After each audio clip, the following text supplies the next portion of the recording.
সিংহরায় বাড়ির বৌমা হতে চলেছে অপর্ণা। দুর্গাপুজোতে অপুকে যেন চোখে হারাচ্ছে আর্য। অপর্ণাকে এবার শেষ করে দেওয়া প্ল্যান করবে কিঙ্কর। সে চায়নি অপর্ণার সাথে আর্যকে সুখী দেখতে, বারবার চেষ্টা করে গিয়েছে অপর্ণার ক্ষতি করার।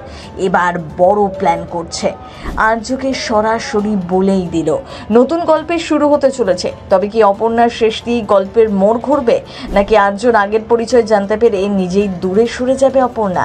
চিরদিনই তুমি যে আমারে আসছে বড় টুইস্ট, সবকিছুর জন্য কিঙ্কর দায়ী। আপনার কি মনে হয়? চিরদিনই তুমি যে আমার ধারাবাহিকে বর্তমানে প্রতিটি এপিসোড টান টান পর্ব।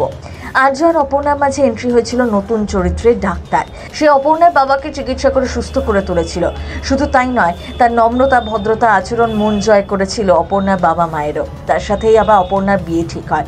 প্রথমে অপু বিয়েটা করতে চায়নি, কিন্তু হিন্দল জোর করে এই বিয়েটা করতে চায়। শেষে নিজেদের ভুল বুঝতে পারে আর্যর বাবা মা, আর্যর সাথে বিয়ে দিতে রাজি হয়ে যায়। কিন্তু এখানেই যে আসল টুইস্ট। অনেকেই বলছেন আর্যর সাথে অপর্ণাকে ভালো থাকতে দেবে না কিঙ্কর।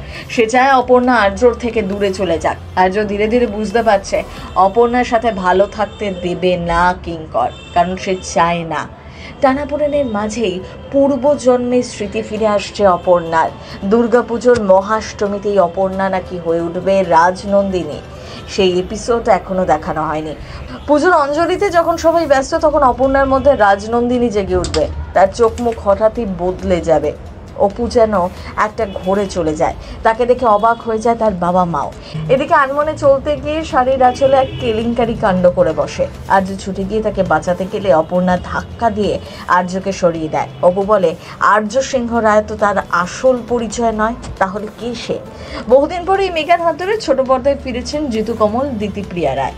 অল্প দিনেই নজর কেড়েছে এই মেগা। চিরদিনই তুমি যে আমার ধারাবাহিকটি আদতে একটি মারাঠি ধারাবাহিকের রিমেক, আর সেই অনুযায়ী চিরদিনই তুমি যে আমার ধারাবাহিকের নায়ক আর্য আসলে নাটকেরই নাকি ভিলেন।